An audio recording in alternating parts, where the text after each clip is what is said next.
That afternoon, I learned that fear tastes like blood in your mouth. My name is Mary Johnson. I'm 66 years old.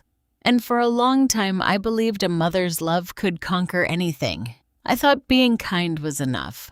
I thought dedicating my entire life to my son was enough for him to respect me. I was wrong. Today, I'm going to tell you something I kept hidden for years.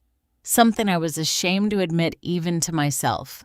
Because there are certain pains you hide, not out of cowardice, but because speaking them out loud is accepting that the world you thought you lived in never actually existed. It all began one afternoon in October. I was in my kitchen, the house I bought with 40 years of sweat, working as a school teacher. The walls smelled of cinnamon and hot cocoa, just like always. Outside, the lilac bush I planted when Tom was born was still blooming purple, bright, and loyal in the yard. I heard the front door open. I recognized his footsteps immediately, heavy, and rushed. "Mom, we need to talk," Tom said from the living room. His voice sounded different, harder, colder. I set my coffee mug on the counter and walked out to greet him. He was wearing a wrinkled shirt, and his eyes had a strange shine to them. Behind him was my daughter-in-law, Amy, with that smile that never quite reached her eyes. "Good afternoon, Mrs. Johnson," she said, almost singing. I didn't answer. Something in my chest warned me that this visit wasn't casual. "Sit down, Mom," Tom ordered. He ordered. He didn't ask. He ordered me. I sat in the armchair where I had rocked him so many times as a child, where I read him stories, where I taught him to say his prayers. Amy closed the front door, the sound of the deadbolt chilling my blood. Tom pulled a folded paper from his pant pocket. He tossed it onto the coffee table. "It's a power of attorney," he said. "You're gonna sign it." I didn't understand, or I didn't want to understand. A power of attorney? What for?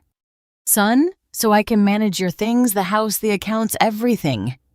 My heart started to beat slowly as if trying to save its strength. "Tom, this house is mine. I worked my whole life for it." He leaned toward me. His face was so close. I could smell the alcohol on his breath. "Exactly, Mom. You worked. You're old now. You can't handle all this anymore. You need help." "I don't need help, son. I'm fine." Amy let out a small laugh from across the room. That laugh pierced me like a knife. "Oh, Mrs. Mary, don't be difficult. It's for your own good." Tom straightened up. He walked toward the shelf where I kept the family photos.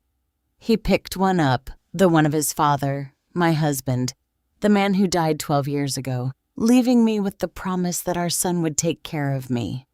"Do you think Dad would want to see you like this? Alone? Stubborn?" Tears started to burn my eyes, but I didn't let them fall. "Your dad would want me to decide my own life." Tom put the photograph down on the table. Too hard. The glass of the frame cracked. "Sign it, Mom." "No." That word came out without me thinking. Firm, clear, and then it happened. Tom took off his belt. The black leather slid through his pant loops with the sound I still hear at night. He wrapped it around his right hand. His knuckles turned white. "I'm going to ask you one last time, Mom. Are you going to sign or not? Sometimes we trust the wrong people too much. Have you ever been disappointed by someone you loved? Tell me your story in the comments. I want to read them." I looked at the belt. I looked at my son. And in his eyes, I found none of what I had known for 42 years. "I will not sign anything, Tom." Amy clapped slowly from her corner as if watching a play. "Oh, how brave," she said, with that sickly sweet voice she always used when she wanted to hurt me. "Just look at that. Grandma's got spunk." Tom raised the belt. I closed my eyes, and right at that moment, someone rang the doorbell. "Ding dong!" The sound echoed throughout the house. Tom froze. Amy stopped smiling. "Who is it?" she asked in a thin voice. "I don't know," I whispered. They rang again, this time louder. "Ding dong! Ding dong!" Amy walked toward the door with slow steps. Tom hid the belt behind his back. She opened it, and then she started to scream. Amy's scream brought me back to reality like a bucket of cold water. She stumbled backward, hands over her mouth, eyes wide. From where I was sitting, I couldn't see who had rung the bell, but I heard a man's voice, serious and calm. "Good afternoon. Is this where Mrs. Mary Johnson lives?" Tom dropped the belt to the floor. The leather hit the hardwood with a dry thump. "Who? Who are you?" he stammered. Two men walked into my living room. One was wearing an impeccable gray suit and carrying a leather briefcase. The other wore a uniform, a police officer's uniform. "I am Mr. David Williams, attorney for the Johnson family," said the man in the suit. "And this is Officer Miller. We received your call, Mrs. Mary. We are here to ensure no one forces you to sign anything." Amy started shaking her head as if she could undo what was happening with pure movement. No, this is a misunderstanding." Officer Miller looked at the belt on the floor. Then he looked at Tom. He didn't say anything, but he didn't have to. "I didn't make any call. I said," my voice choked. Mr. Williams approached me with slow, respectful steps. He crouched down to be at my level. "I know, Mom, but someone who loves you very much did." In that moment, I understood everything. I understood who had called, and I understood that my life was about to change forever. But let me tell you how I got here, because a story like this doesn't start in a moment of terror. It starts much earlier in the days when everything seemed perfect. When Tom was born, I was 24 years old. I was a third-grade teacher at a public school in downtown Chicago. My husband Robert worked in a textile factory. We didn't have much, but we had enough, and we had love. I remember the morning I brought Tom home for the first time. I wrapped him in a sky blue blanket my mother had knitted for him. Robert drove slowly, so carefully as if the whole world were made of glass. "That's it, my love," he said when we arrived. "Our family is complete, and I believed him. We raised Tom with kindness and discipline. We taught him the value of hard work, respect, and keeping your word. Every morning before school, we ate breakfast together at the kitchen table. Pancakes, bacon, and orange juice. I asked him about his dreams, and he told me with those bright eyes of a child who still believes anything is possible. "Mom, when I grow up, I'm gonna buy you a huge house," he would tell me, his mouth full of a blueberry muffin with a yard and a swimming pool. I ruffled his hair. "I don't need a huge house, my son. I just need you to be good." Robert would laugh from the other side of the table, reading the newspaper with a mug of coffee in his hand. "This boy is going to fulfill everything for you, Mary. You'll see." And I wanted to believe him with all my heart. I wanted to believe him. On Sundays, we went to church, all three of us. Tom put on his white shirt and black dress shoes that were always a little too big because I bought them thinking they would last longer. We sat in the third pew, always the same one. Robert on the aisle side, me in the middle, Tom by the wall, where he could rest his head on my shoulder when the sermon got long. After church, we walked through the town square. Tom ran after the pigeons. Robert held my hand, and I thought with absolute certainty that this was happiness, this and nothing else. When Tom turned 12, Robert gave him a red bicycle. It wasn't new, but he had restored it with his own hands. He changed the tires, painted the metal, adjusted the brakes. "It's yours." "Son," he said, "take care of it. The things you take care of last a lifetime." Tom hugged it as if it were pure gold. "Thank you, Dad. I promise I'll always take care of it." That bicycle lasted 5 months. Tom left it outside one rainy night and it rusted. Robert didn't say anything to him, but I saw the sadness in his eyes, and I saw something else, something I didn't want to name at the time. Disappointment. When Tom was 17, Robert got sick. It was fast, too fast. A pain in the chest that at first seemed like indigestion, then dizziness, then the diagnosis. His heart. He spent 2 months in the hospital. I went to see him every afternoon after teaching classes. I brought him lime-flavored Jell-O, his favorite. I read him the newspaper out loud. I told him neighborhood gossip to make him laugh. Tom went less often. He always had homework. He always had exams. There was always something more important. One afternoon, Robert took my hand in his. They were cold. Too cold. Mary, promise me something. Anything, my love. Take care of Tom. But don't spoil him too much. That boy needs to learn that life hurts. I didn't understand what he meant. Or maybe I did, but I didn't want to accept it. Robert died on a Tuesday morning.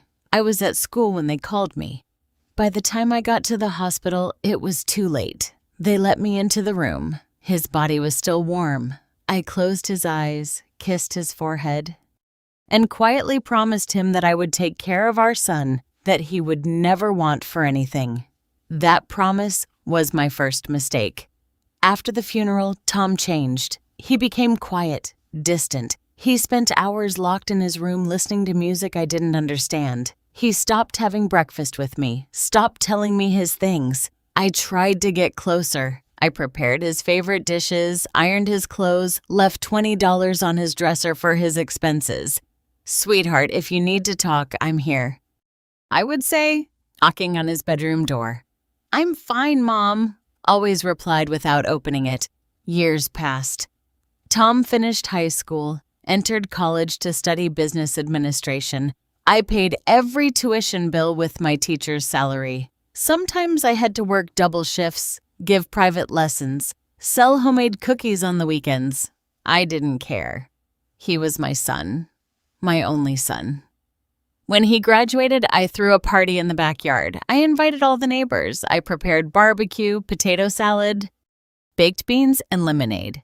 I hung colorful streamers between the trees. Tom arrived late, and he arrived with her, Amy. She was tall, thin, with dyed blonde hair and long red painted nails. She was wearing a tight dress and very high heels. She greeted me with 2 air kisses without actually touching me. Nice to meet you, Mom. Tom has told me so much about you. Lie. I knew it immediately. Tom never talked about me. The pleasure is mine, I replied, smiling, but something inside me shrank. Something ancient, something my mother used to call the eye of experience. That night, after everyone left, Tom stayed to help me clear the dishes. It was the first time in months we were alone. I like Amy, I said, even though it wasn't entirely true. She's gonna be my wife, Mom. I dropped a glass. It shattered against the kitchen floor. Your wife? Have you already decided? Yes, we're getting married next year. I picked up the glass pieces with trembling hands. One cut my finger.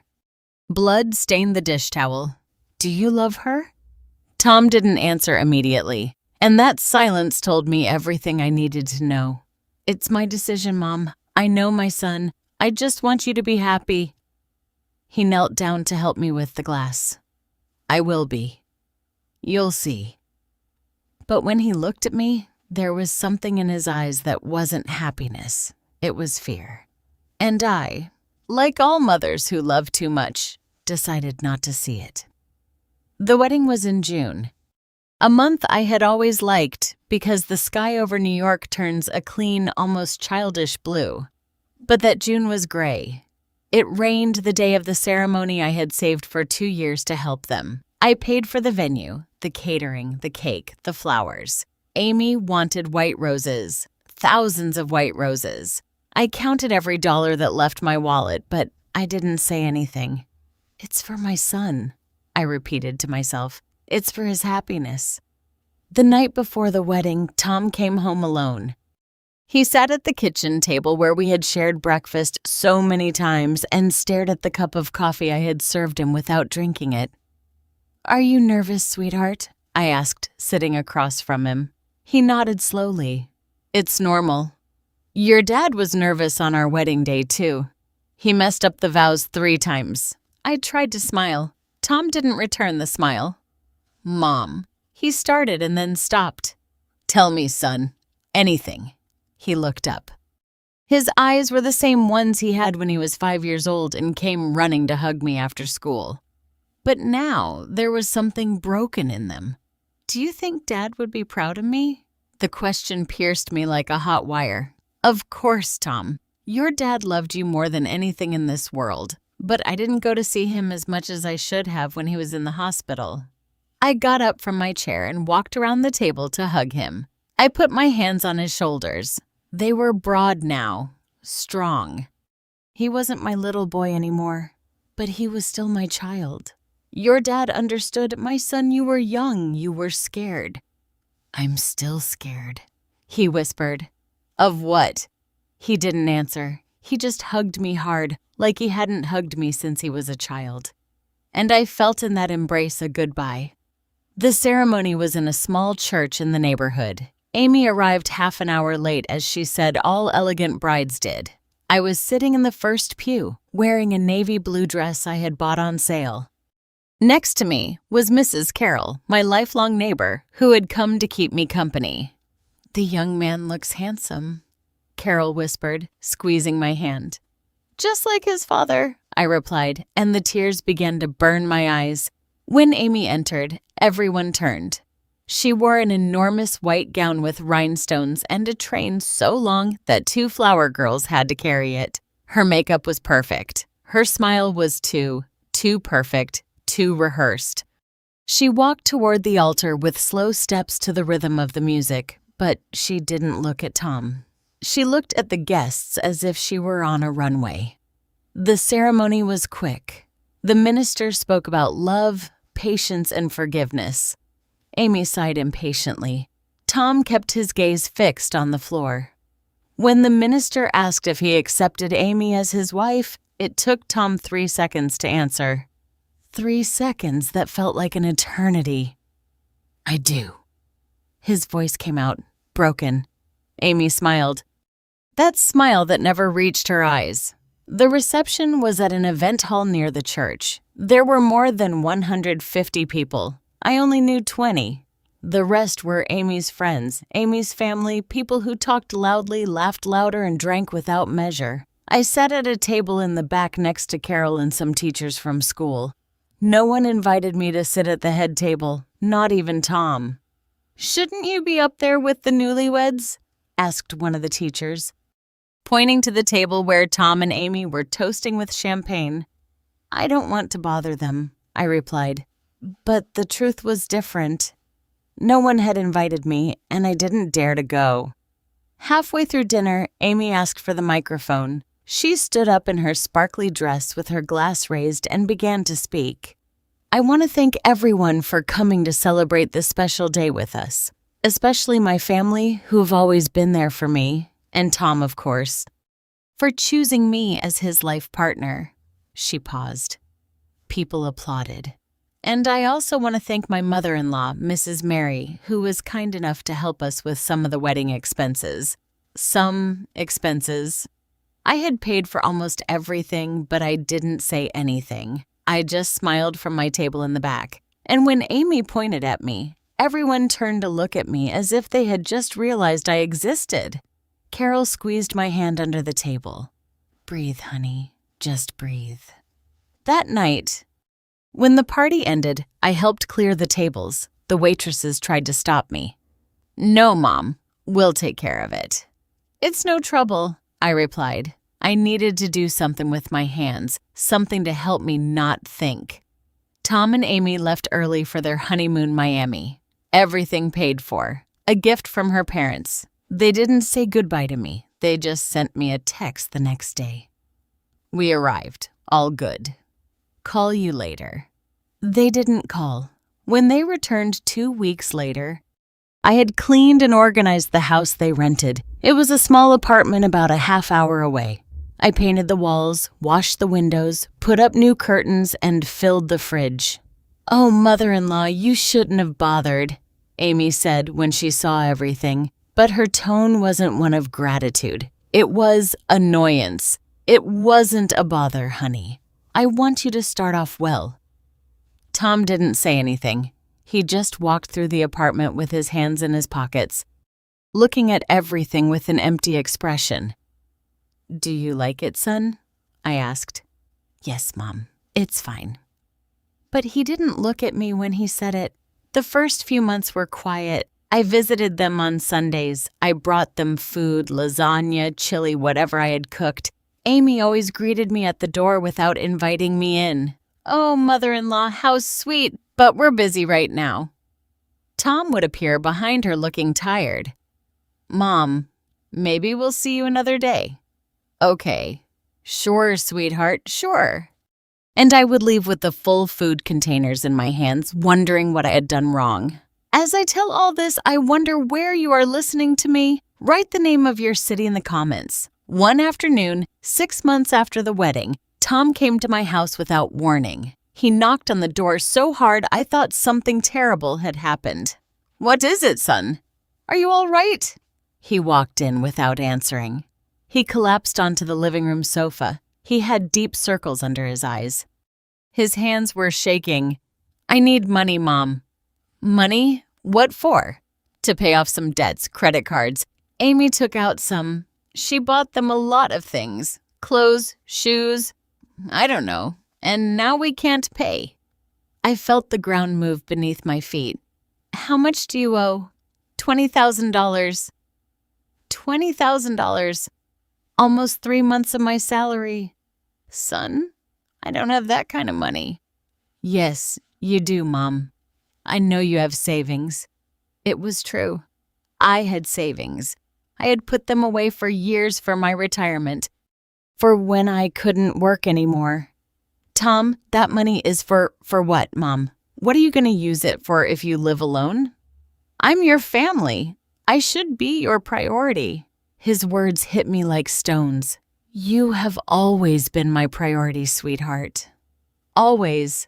So help me, please. I looked at my son. I looked at the man he had become, and I didn't recognize anything in him, but he was my son, and I had promised Robert I would take care of him. All right, I whispered. I'll help you. I gave him the money the next day. Tom took it without looking me in the eyes. He didn't thank me.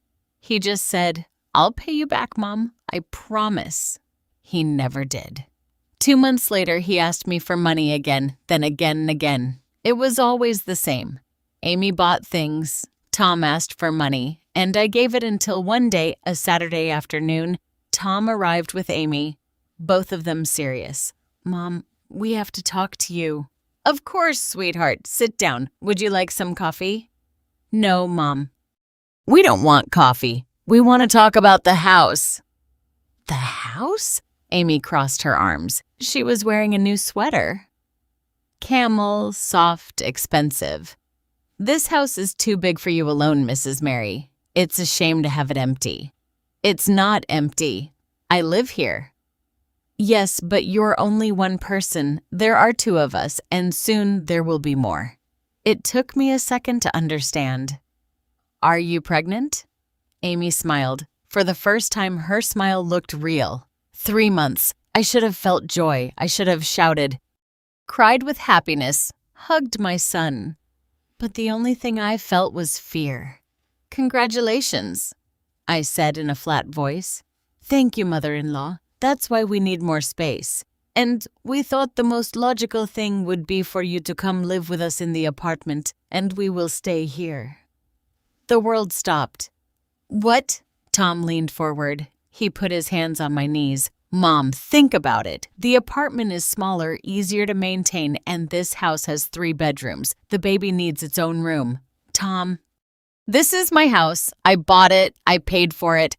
I know, Mom. No one is taking anything away from you. We're just asking you to lend it to us for a while. For a while, and then what? Amy sighed impatiently. Oh, Mrs. Mary, don't be dramatic. We just want what's best for your grandchild. I looked at Tom. I searched his eyes for any sign of the boy he had been. The boy who ran after pigeons in the town square. The boy who promised to buy me a huge house when he grew up. I found nothing. Let me think about it, I said. Tom stood up. Amy did too. There's not much to think about, Mom. It's your grandchild, your family. And they left. I didn't sleep that night. I sat at the kitchen table looking at the cup of coffee getting cold in my hands. And for the first time in many years, I thought about Robert, about his last request. Take care of Tom, but don't spoil him too much. It was too late. I had already spoiled him too much, and now I was paying the price. 3 weeks passed before they brought up the subject again. 3 weeks in which I woke up every morning with a knot in my stomach, wondering how I had gotten here. At night, I sat in the living room armchair, the same one where Robert used to read the newspaper, and looked at the walls of my house. Every one of them had a story. There was the mark from when Tom learned to ride his bike inside the house and crashed into the wall. There was the coffee stain I could never get out of the floor. There was the photo of our wedding with Robert smiling and me in the white dress my mother had sewn with her own hands. This house was my entire life, and my son wanted me to hand it over. One afternoon, they arrived without warning. Both of them.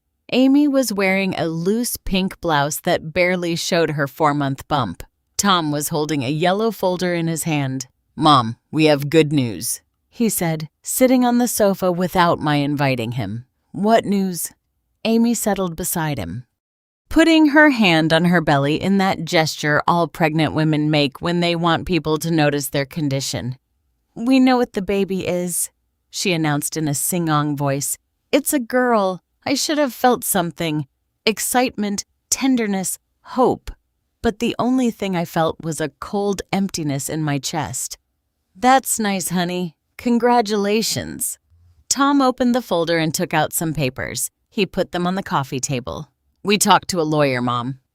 And he told us the easiest way to do this is for you to give me power of attorney. That way, I can manage the house, make the changes we need, and you can relax in the apartment without having to worry about anything." I took the papers with trembling hands. The letters danced before my eyes. Words I didn't understand. Clauses, legal terms, power of attorney. Why do you need that, son? To be able to remodel?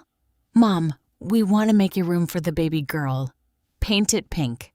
Put down a soft rug. You know, baby things. But this house is mine, Tom. If you want to remodel, we can do it together. You don't need power of attorney." Amy let out a little laugh. That laugh that was already getting on my nerves. "Oh, Mrs. Mary, you don't understand how these things work. If the house is in your name, we need permits for everything. It's easier if Tom can decide."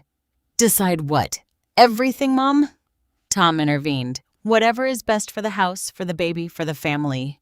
I looked at the papers. Then I looked at my son. "Give me a few days to think about it." Amy's smile disappeared. "A few days for what? Don't you trust your own son?" "It's not that, honey. It's just that it's just nothing, mother-in-law. Either you trust us or you don't. There's no middle ground." Tom put his hand on Amy's as if trying to calm her down. "Mom, if you don't want to sign, don't sign. We'll manage somehow, even if it's difficult. Even if the baby has to sleep in our room because we don't have the money to move to a bigger place." I felt the blow of guilt like a slap. "I didn't say I wasn't going to sign, son. I just asked for a few days." "Okay, Mom, take your time." But the tone of his voice said the opposite. They left the papers on the table. I couldn't eat dinner that night. I sat staring at that yellow folder as if it were a bomb about to explode. 2 days later, Carol came to visit me. She always knew when something was wrong. She arrived with a pot of chicken noodle soup and a bag of biscuits. "Oh, Mary, you look terrible." "What's wrong?" I told her everything. The debts, the request for money, the house, the power of attorney. Carol put her coffee cup down on the table harder than necessary. "And what are you planning to do?" "I don't know, Carol. He's my son. She's my granddaughter." "It's your house, Mary. Your whole life is in this house. I know, but if I don't help them..." "What kind of grandmother am I?" Carol took my hands. Hers were rough, full of years of work and sacrifice like mine. "Listen to me carefully, honey. I raised 4 children. 4. And I'm going to tell you something I learned the hard way. A mother's love has to have limits. Because if it doesn't, the children will eat it all up, everything. until there's nothing left of you. But I don't want my granddaughter to suffer because of me." "That baby is not going to suffer because you don't give them your house, Mary. She's going to suffer if she grows up seeing her parents manipulate her grandmother to get what they want. Is that what you want to teach her?" I didn't answer because I had no answer. Carol stayed with me late. When she left, she hugged me tightly at the door. "Think about yourself, Mary. For once in your life, think about yourself." But I couldn't because that very night Tom called me. His voice sounded strange. Choked. "Mom, can I come over?" "Of course, sweetheart. Did something happen? I'll be right there." He arrived a half hour later alone without Amy. His eyes were red as if he had been crying. "What happened, son? Where is Amy?" "At the apartment we had a fight." "Why?" He sank into the armchair. He covered his face with his hands. "Because I told her maybe we were pressuring you too much, that maybe we should look for another solution. And she got furious." My heart leaped. For the first time in months, I recognized my son. "Oh, sweetheart, come here." I sat down next to him. I hugged him like when he was a child. He rested his head on my shoulder. "I don't know what to do, Mom. She always wants more. More clothes, more things, more money. And I can't anymore. I just can't." "Then tell her no, son. Set a limit for her." "I can't. She's pregnant. If I make things difficult, she says she's going to leave, that she's going to take the baby, and I don't want to lose my daughter before I even meet her." I felt something break inside me. My son was trapped, and I was the only one who could save him, or so I thought. "All right, Tom, I'll sign the papers." He lifted his head. He looked at me with bright eyes. "Really, Mom? Really?" "But with one condition. Anything. That you keep the house, but that it be only yours, not Amy's. Just yours. And when the baby is born, I want to see her. I want to be part of her life." "Of course, Mom. Of course you can. I promise." He hugged me tightly. So tightly I could barely breathe. And I felt for a moment that I had made the right decision. I was wrong. I signed the papers. A week later, the three of us went to the notary's office, Tom, Amy, and I. The notary read the entire document aloud, long, complicated words. I was only half listening. "Do you understand, Mrs. Johnson, that by signing this power of attorney, you are granting your son the authority to manage, sell, mortgage, or perform any legal act on the property located at Yes?" "I understand. And you do this of your own free will without any pressure." I looked at Tom.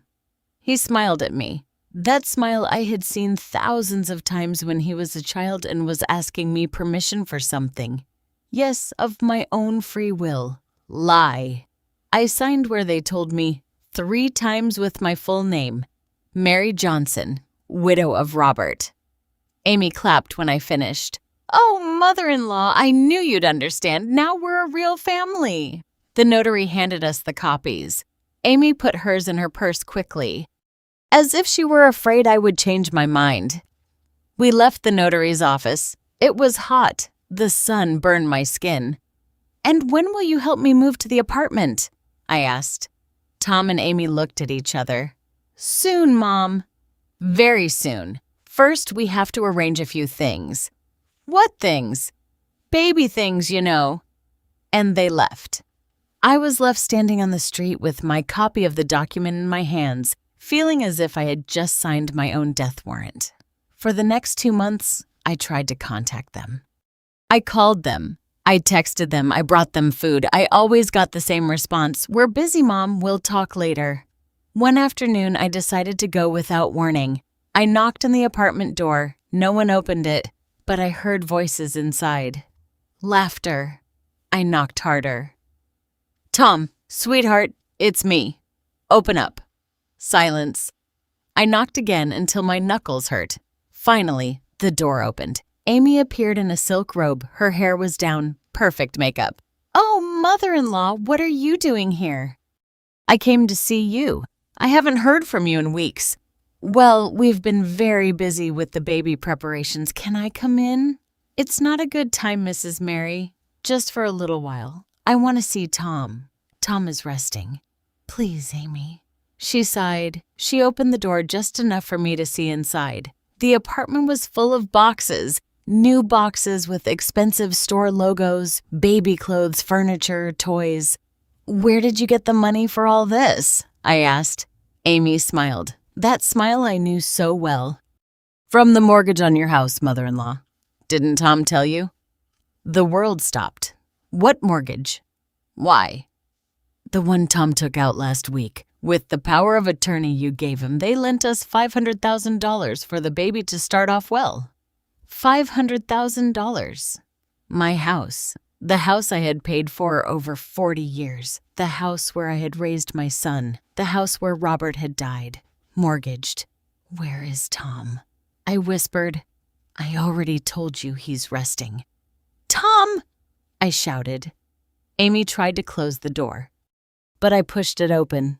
I entered the apartment. Tom was on the sofa with a beer in his hand watching television. Is it true, son? Did you mortgage my house? Tom didn't even turn to look at me. We needed the money, Mom. But it's my house. Not anymore, Mom. It's mine now. You gave me the power. You signed.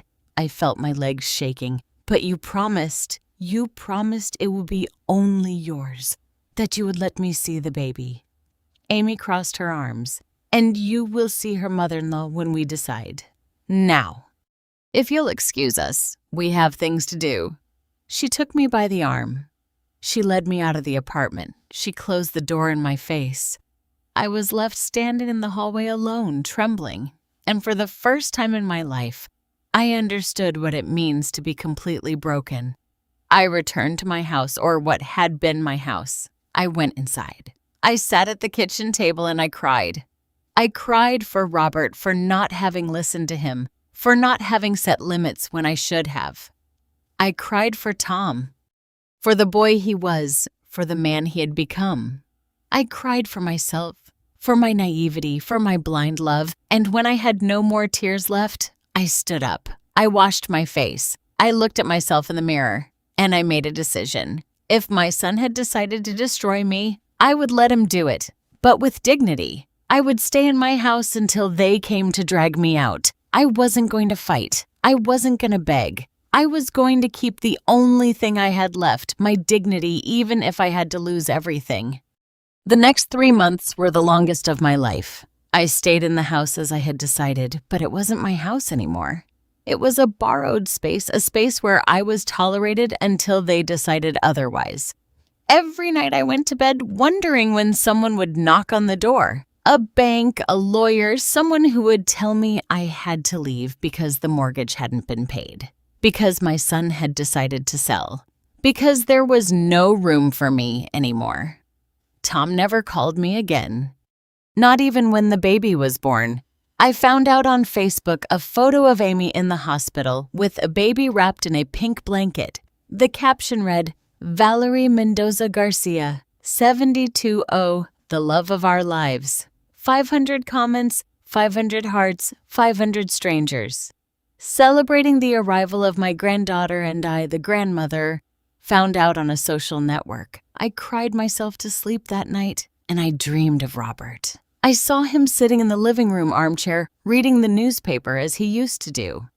He looked at me over the pages and said, It's time, Mary. It's time for you to defend yourself.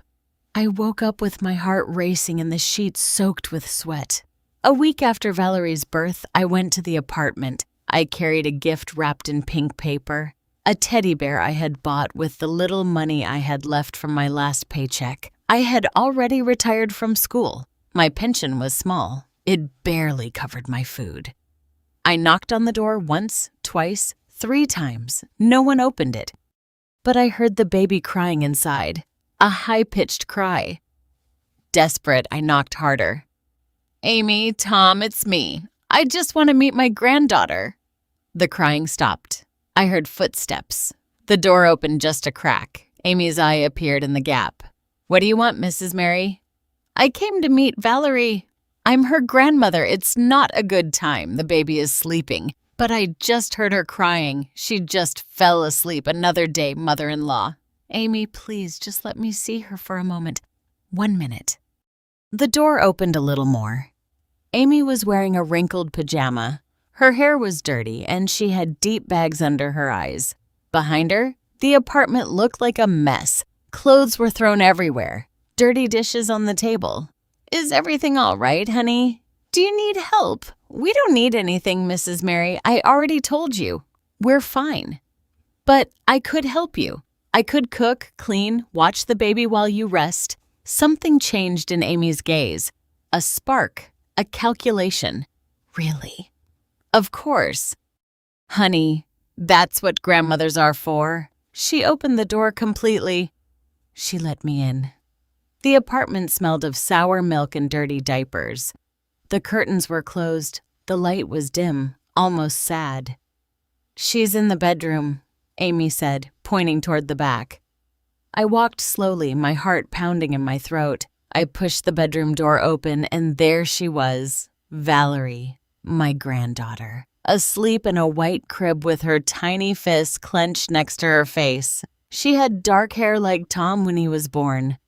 Fine eyebrows, a small nose. She was perfect. I approached without making a sound. I stood looking at her for what seemed like hours, but was probably just minutes. I felt something I hadn't felt in months. Hope. She's beautiful, I whispered. Amy appeared behind me. Yes, she looks like Tom. Where is he?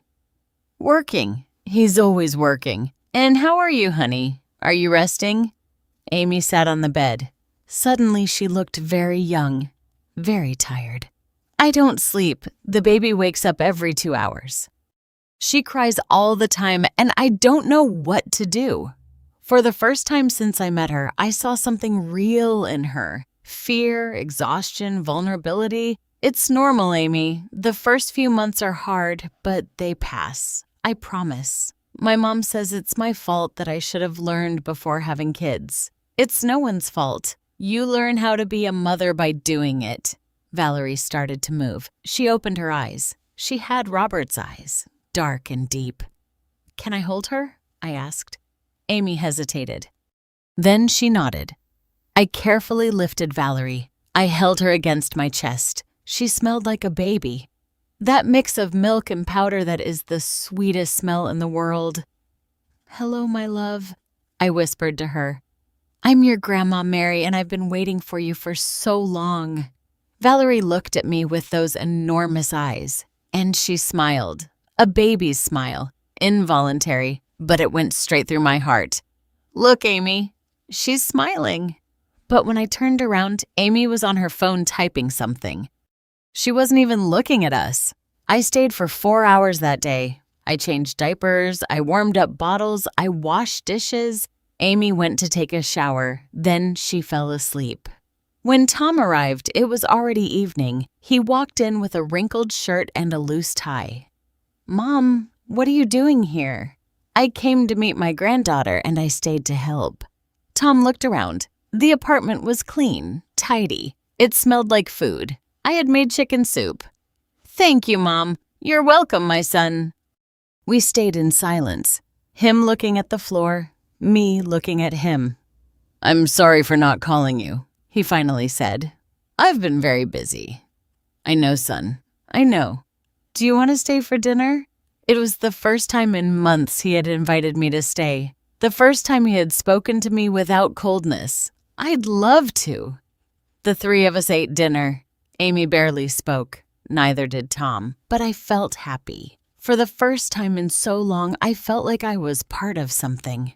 When I left, Tom walked me to the door. Mom, could you come tomorrow to help with the baby just for a little while? Of course, my son, whenever you need me. Thank you. Really, thank you. He hugged me quick, awkward, but he hugged me. And I went home with something I hadn't felt in a long time. Hope that maybe, just maybe, things were going to get better. How naive I was. Over the following weeks, I went to the apartment every day.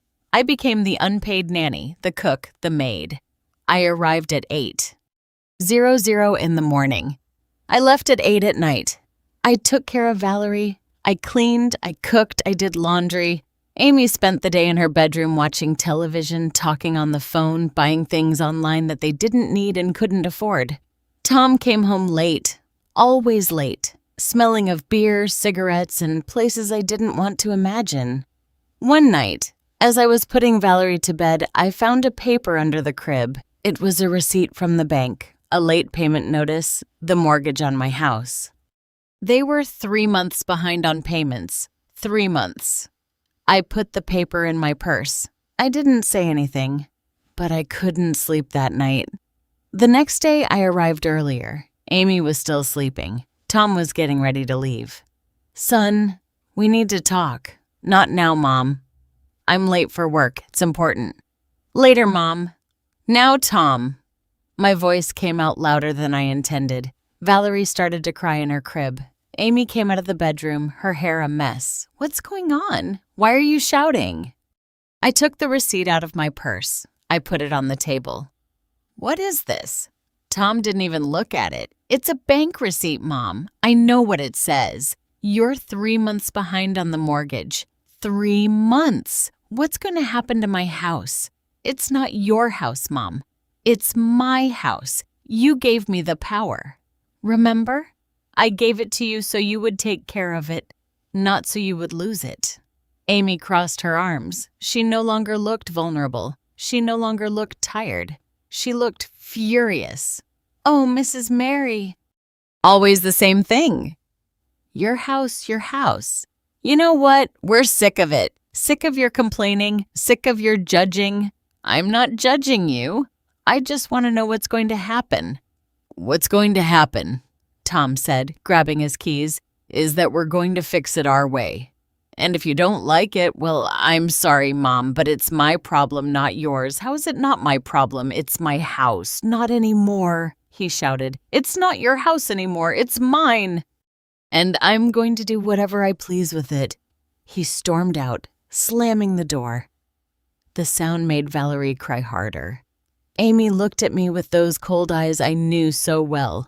"If you want to keep seeing your granddaughter, mother-in-law, I suggest you shut up and do as we say, because if you bother us too much, you won't set foot in this house again. Got it?" I nodded, tears in my eyes, heartbroken. But I nodded because Valerie was the only thing I had left. The only reason it was worth getting up every morning. And Amy knew it. That afternoon, while Valerie slept in my arms, I dialed a number I had saved for years. It was the number for Mr. David Williams, the lawyer who had handled Robert's will when he died. A good, honest man, the kind that isn't common anymore. He answered on the third ring. "Hello, Mr. Williams. This is Mary Johnson." "Mrs. Mary, so good to hear from you. How are you?" "Bad, counselor. Very bad, and I need your help."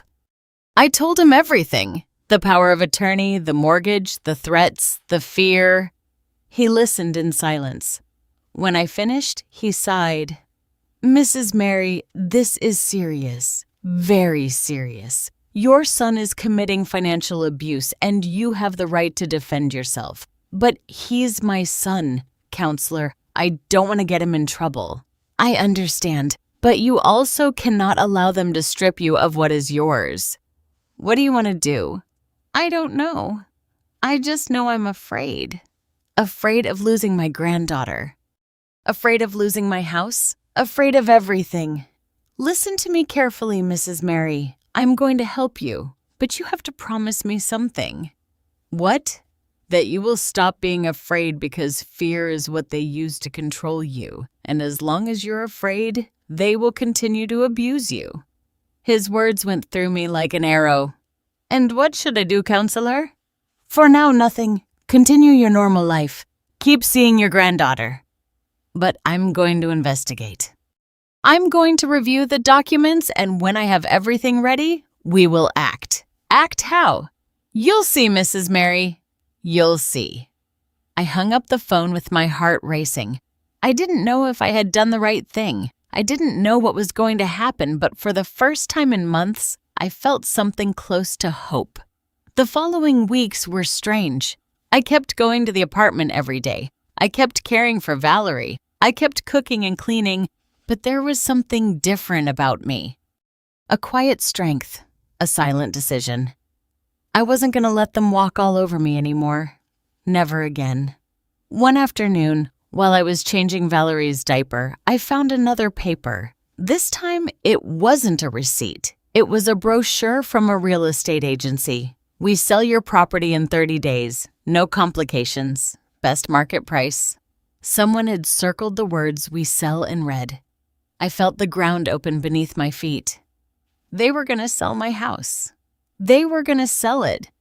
And I had no way to stop it. That night, when I arrived home, everything looked different, as if it no longer belonged to me. As if the walls knew they would soon have other owners, I sat at the kitchen table in the same place where I had shared breakfast with Tom so many times, where Robert had told me he loved me, where I had planned my whole life. And for the first time, I allowed rage to enter. Not just sadness, not just pain. Rage. Rage against Tom for betraying me. Against Amy for manipulating him, against myself for having been so blind, but above all, rage against the silence, against all those years of keeping quiet, of enduring, of saying yes when I wanted to say no, no more. I picked up my phone. I dialed Mr. Williams' number. "Counselor, it's Mary." "Mrs. Mary, what happened? They're going to sell my house." Silence. "Then we don't have time to lose. Come to my office first thing tomorrow morning. We are going to prepare a strategy." "What kind of strategy?" "The kind your son won't expect." I hung up. I stared at the phone and I smiled. For the first time in months, I smiled because I finally understood something. I wasn't going to get my life back by begging. I wasn't going to get my dignity back by pleading. I was going to get them back by fighting. I didn't sleep that night. I sat in the living room armchair with the lights off, watching the shadows the streetlights cast on the walls. I thought about all the decisions that had led me here. About every time I said yes when I should have said no, about every limit I didn't set, about every sign I ignored. Robert had warned me from his hospital bed with his heart failing. He had told me, "Don't spoil him too much." And I didn't listen because I believed that a mother's love was infinite, that it had no conditions, that I should give everything without expecting anything in return. But I was wrong. Love without limits is not love. It is self-destruction. When morning came, I prepared as if I were going to war. I took a shower. I put on the navy blue dress I had worn to Tom's wedding. I put on makeup for the first time in months. I did my hair. I looked in the mirror and recognized the woman I had been before I got lost in the role of the self-sacrificing mother. Mary Johnson, retired teacher, widow, owner of a house she had paid for with 40 years of work, and no one was going to take it from me without a fight. I arrived at Mr. Williams' office at 9:00 in the morning. His office was in an old downtown building with tiled floors and wooden stairs that creaked with every step. The secretary showed me in immediately. Mr. Williams was a man about 60 years old with completely white hair and thick glasses that gave him the look of a wise owl. He greeted me with a kind smile and offered me coffee. "Mrs. Mary, please sit down. Tell me everything calmly." I told him everything from the beginning. The wedding, the debts, the power of attorney, the mortgage, the late payments, the real estate agency brochure. He listened, taking notes in a yellow notepad. When I finished, he took off his glasses and rubbed his eyes. "Mrs. Mary, your case is complex, but it's not impossible. The first thing we need to do is revoke that power of attorney." "Can that be done?" "Yes, you granted it. You can revoke it, but you have to do it before a public notary and your son will be notified immediately. And if he gets angry, what if he doesn't let me see my granddaughter?" "Mr. Weedle." Mr. Williams looked at me with those eyes that had seen too many family tragedies. "That is the question all grandmothers in your situation ask me, and the answer is always the same. If you don't defend yourself now, you will lose everything: the house, your dignity, and eventually the granddaughter, too. Because when your son sells the house and spends the money, who do you think he's going to come to ask for more? He was right. What do I have to do? First, we are going to make copies of all the documents, the power of attorney, the deed to the house, the late payment receipts, everything you have. Then we'll go before the notary to revoke the power. And finally, we will file a complaint for financial abuse and attempted dispossession. A complaint against my son? Yes, Mrs. Mary, against your son. Because what he is doing is a crime and you have the right to defend yourself. Tears started to burn my eyes. Counselor, I don't want to get him in trouble. I just want to get my house back to be able to live my final years in peace. I know. And that's why we're going to try the peaceful route first. We're going to notify him that the power has been revoked, and we're going to give him the opportunity to hand over the house without problems. If he agrees, there won't be a complaint. If he doesn't agree, then what? Then we go to court and a judge will decide. I took a deep breath, thought about Tom, the boy he had been, the man he had become, and I made the hardest decision of my life. All right, counselor, let's do it. We spent the next 2 hours gathering documents, copies, signatures, and declarations. At 12 o'clock, we went to the notary's office, the same notary's office where I had signed the power of attorney months ago. The notary recognized me. Mrs. Johnson, how can I help you? I've come to revoke the power of attorney I granted to my son. The notary looked at Mr. Williams, then looked at me. Are you sure? This is a serious legal act. Once you revoke it, your son will no longer be able to act on your behalf. I'm sure. And you do this of your own free will without any pressure. I looked at Mr. Williams. He nodded slowly. I do it of my own free will, and this time it's true. I signed where they told me. Once, twice, 3 times. The notary stamped the documents. Done. The power has been revoked. Your son will be notified within the next 24 hours. We left the notary's office. The midday sun burned my face. But for the first time in months, I felt something like freedom. And what happens now? I asked. Now we wait. Your son will receive an official notification. He can respond in 2 ways. Accept it and hand over the house without problems, or refuse and force us to go to court. Which do you think he'll choose? Mr. Wong. Mr. Williams didn't answer, but his silence told me everything I needed to know. I didn't go to the apartment that afternoon. For the first time in weeks, I didn't go to take care of Valerie. I stayed home. I made chamomile tea. I sat in the armchair and waited. The phone rang at 6 o'clock in the afternoon. It was Tom. Mom, why didn't you come today? I was busy, son. Busy with what? You never do anything. His tone was irritated, impatient. With my own things, Tom, I have the right to have my own things. Silence. Then I heard Amy's voice in the background. Ask her if she can come tomorrow morning. I have to go to the salon. Mom, can you come tomorrow at 8 o'clock? Amy has things to do. I can't, son. What do you mean you can't? You always come. Don't be like that, Mom. You're leaving us hanging. Something inside me broke, but not from sadness, from rage. I'm leaving you hanging. Seriously, Tom, that's what you're going to say to me. What's wrong with you? Why are you acting like this? Because I'm tired, son. Tired of you using me. Tired of you only looking for me when you need something. Oh, Mom, don't be dramatic. I'm not dramatic. I'm realistic. And the reality is that I'm not coming tomorrow or the day after or ever again until you and I have a serious conversation about everything that's happening. Conversation about what? About the mortgage? About the late payments? About your plans to sell my house? Silence. A long, heavy silence. Who told you that? I found the real estate agency brochure, Tom, under Valerie's crib. Mom, I can explain. I don't want explanations. I want solutions. Or rather, I want my house back. You can't do that. The power of attorney no longer exists. I revoked it this morning." The silence that followed was deafening. "You did what?" "I revoked the power of attorney. You can no longer act on my behalf. You can't sell my house anymore. You can't do anything without my permission. You can't do that."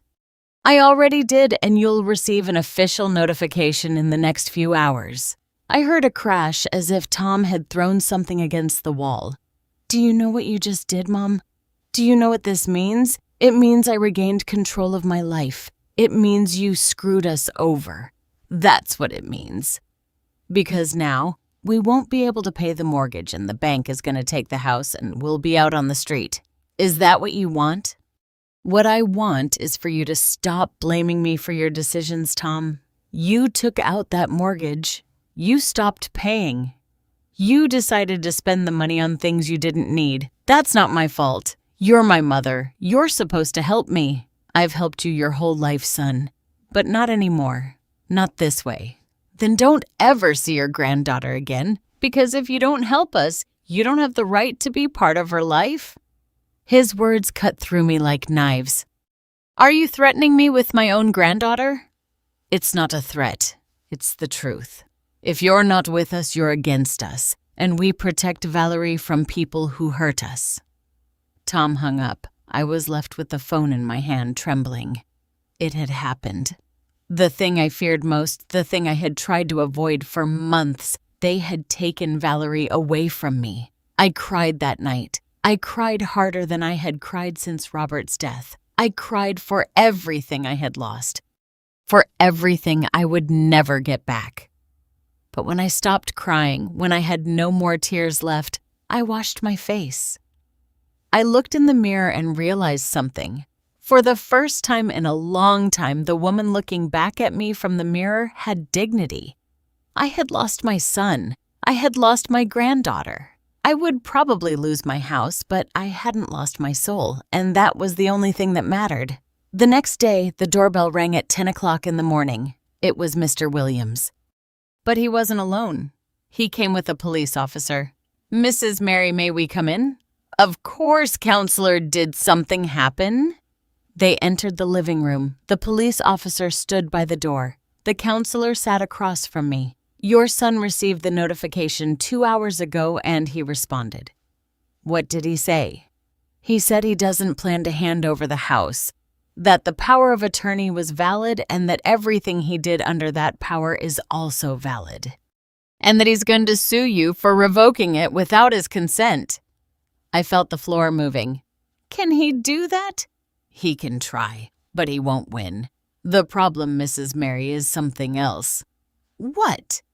The counselor exchanged a look with the police officer. "Your son contacted me an hour ago. He threatened to come to the house to force you to sign a new power of attorney. He said he wouldn't allow you to destroy him." "Force me? How?" "He didn't specify. That's why we brought Officer Miller to ensure your safety." "My safety from my own son?" The counselor looked at me with those sad eyes that had seen everything. "Mrs. Mary, when money is involved, people do things they never imagined they would do.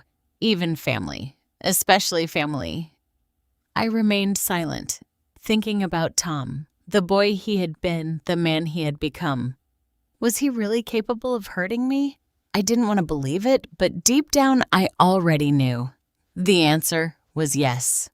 3 days passed, 3 days in which I didn't leave the house, in which every noise made me jump, in which I slept with the lights on and the phone in my hand. Mr. Williams called me twice a day to check how I was. He told me they had filed the complaint for financial abuse, that the process would take time, that I needed to be patient. But I no longer had patience. I only had fear. And on the 4th day, when I was in the kitchen making coffee, I heard someone open the front door. They didn't knock. They simply walked in with a key. Tom still had a key to my house. I felt my heart stop. I heard his footsteps in the living room, then Amy's voice. "Where is she? She must be in the kitchen." I froze, the cup of coffee shaking in my hand. And then Tom appeared. But he wasn't the tired, apologetic Tom who had come asking for help months ago. He was a different man with hard eyes, a clenched jaw, and his hands closed into fists. "Mom, we need to talk." "Tom, what are you doing here?" "I came to fix this once and for all." Amy appeared behind him, carrying Valerie in her arms. My granddaughter looked at me with those enormous eyes, and I felt like I was dying. "Why did you bring the baby?" I asked. "Because I want you to understand what's at stake, Mom. This isn't just about us. It's about her, your granddaughter. Or don't you care about her anymore?" "Of course I care. But then sign this." He took some papers out of his jacket pocket. He threw them onto the kitchen table. I recognized the format. It was a power of attorney again. "I will not sign that, Tom." "Yes, you will sign it." "No." Tom took a step toward me. His face was inches from mine. "Listen to me carefully, Mom. Either you sign this right now or you never see Valerie again. Do you understand me?" "Never." Tears started to roll down my cheeks. "Don't do this to me, son. Please. You did it to me first. You revoked the power. You filed a complaint. You betrayed me. I didn't betray you. I just defended myself. It's the same thing." "No, Tom." "It's not the same thing." Amy came closer. She put Valerie in front of my face. The baby reached out her little hands toward me. "Look, mother-in-law, look at what you're losing. Your granddaughter, your family, everything. Is it worth it? Is an old house worth this?" My hands were shaking. My heart was beating so hard I thought it would burst. And then Tom did something I never imagined. He took off his belt. The black leather slid through his pant loops with that sound I will never forget. A menacing whisper that filled the entire kitchen. Tom wrapped the belt around his right hand. His knuckles turned white. "Mom, for the last time, are you going to sign or not?" My voice came out as a thread. "No, Tom, I will not sign." Amy stepped back, moving away with Valerie in her arms, but she didn't leave. She stayed there watching, waiting.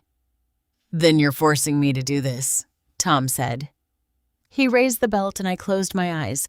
I still wonder if I did the right thing. "And you? What would you have done in my place?" But the blow never came. Instead, I heard the doorbell. Ding dong. The sound echoed throughout the house like an explosion. Tom froze, the belt hanging in the air. Amy stopped breathing. "Who is it?" she whispered. "I don't know," I replied, my voice broken. They rang again, this time louder, more insistent. "Ding dong, ding dong. Don't open it," Tom ordered me.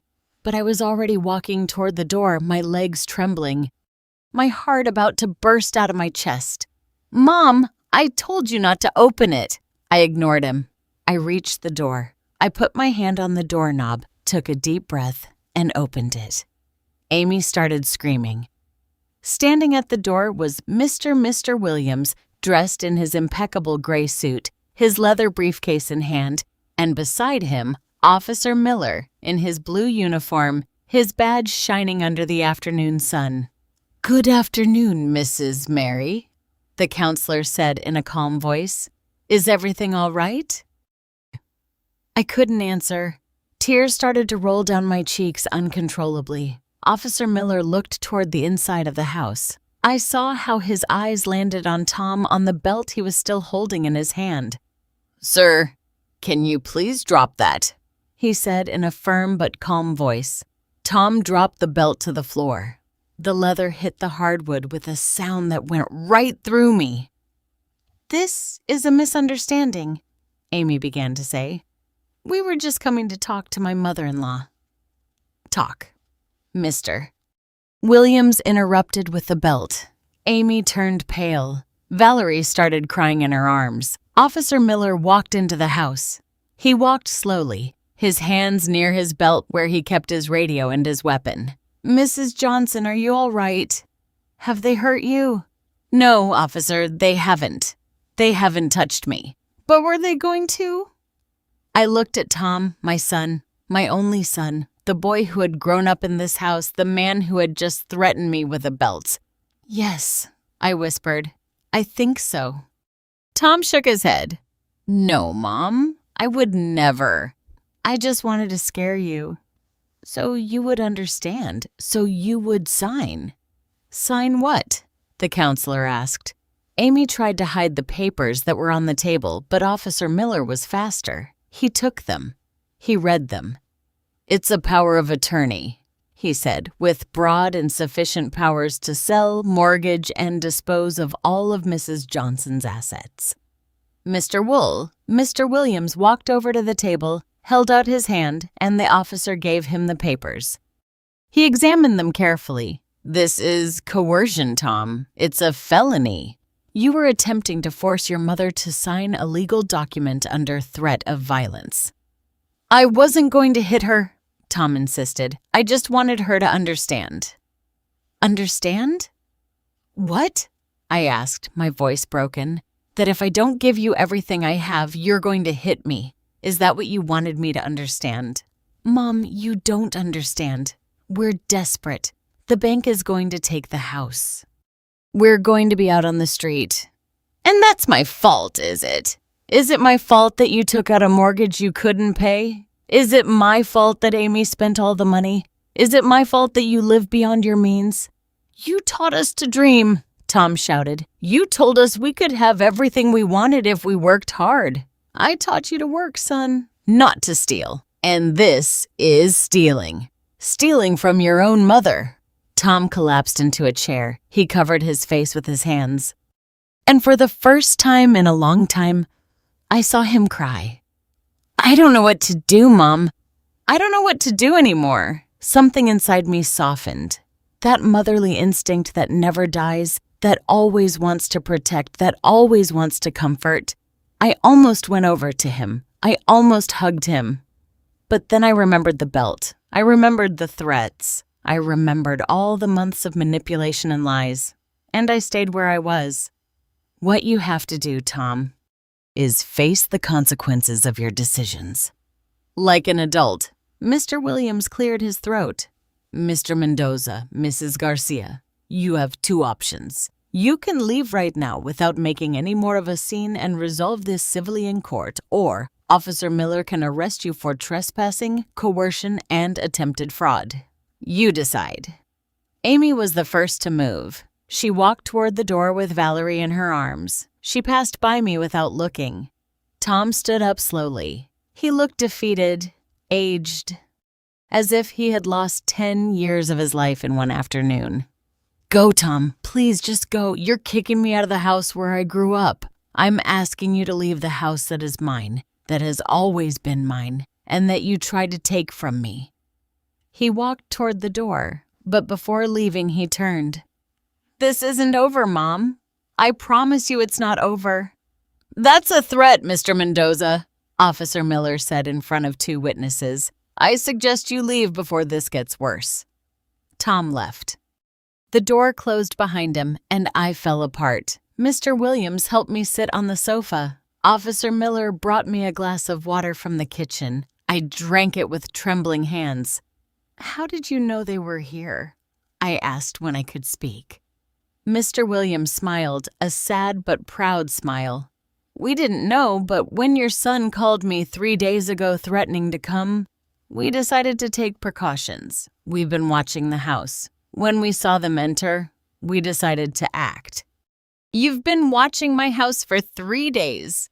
Day and night, Mrs. Mary, because we knew your son wouldn't stay still, and we were right. Thank you, Counselor. I don't know what would have happened if you hadn't arrived. I prefer not to think about it, he said, putting the power of attorney papers into his briefcase.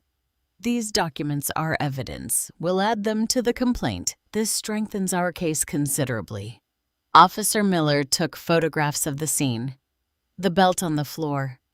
The papers on the table. Everything. Mrs. Johnson, I recommend you change the locks on your house, he said.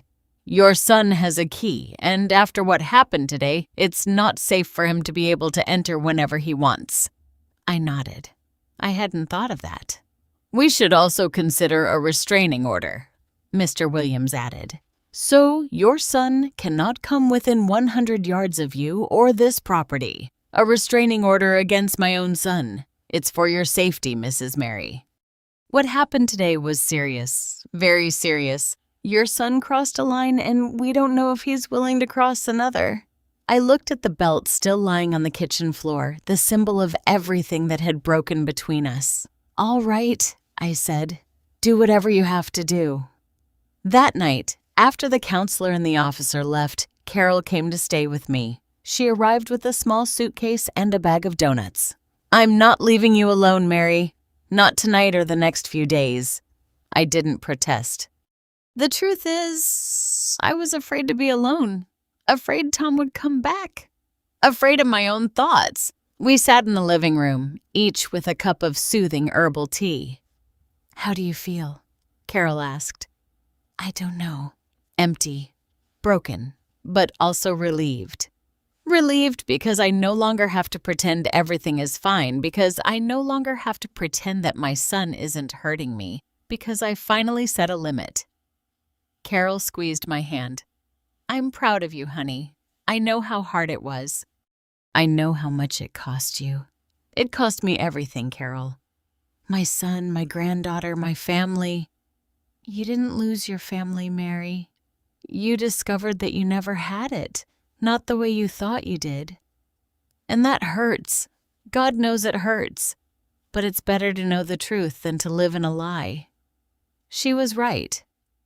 As always, that night I slept in my bed for the first time in weeks without taking sleeping pills, without waking up startled every hour. I slept soundly. The way you sleep when you finally let go of a burden that wasn't yours to carry. The next morning, the locksmith arrived at 8 o'clock. He changed all the locks, the front door, the back door, the garage door. He gave me 3 sets of new keys. "One for you, one spare, and one just in case," he said. I gave one to Carol and kept the other 2. For the first time in my life, my house had locks my son couldn't open, and I didn't know whether to feel safe or devastated. The following days were strange. Silent. The house felt too big, too empty. I expected Tom to call, to come, to knock on the door, begging for forgiveness. He didn't. The judge had granted the temporary restraining order. Tom was prohibited from coming near me or the house. "And the mortgage?" I asked. "What's going to happen with that?" "We're working on it. We're going to prove that your son took out that mortgage fraudulently using a power you granted under emotional coercion. It won't be easy, but we have a good case." "And if the bank keeps the house anyway?" The counselor sighed. "Then we'll fight the bank too. But let's take it one step at a time, Mrs. Mary. One step at a time." 2 weeks later, I received a letter. It came in a white envelope with no return address. I opened it with trembling hands. It was from Tom. "Mom, I don't know if you'll read this. I don't know if you care what I have to say, but I need to write it. I'm sorry for everything that happened. I'm sorry for scaring you. I'm sorry for going that far. I never meant to hurt you. I was just desperate. Amy and I are separating. She's gonna go live with her mom. She's taking Valerie. I don't know when I'll see my daughter again. I lost my job. I lost my wife. I'm about to lose the house I mortgaged. And the worst thing of all is that I lost my mom. I'm not asking you to forgive me. I know I don't deserve it. I just want you to know that I regret it. Everything. And I wish I could go back in time and do things differently, but I can't. So I'll just say this. Thank you for everything you did for me, for raising me, for giving me a family, for loving me even when I didn't know how to love you back. And forgive me. Forgive me for everything, Tom." I read the letter 3 times, each time with more tears in my eyes. It was a confession, an apology, a goodbye. But it wasn't enough because words don't bring back what was lost. They don't fix what was broken. They don't heal what was wounded. I put the letter in a drawer along with the photographs of Tom as a child, along with the memories of a son who no longer existed. And I kept moving forward. The trial took place 3 months later. It was in a small courtroom in the civil courthouse with a judge who looked tired and a secretary who typed everything that was said.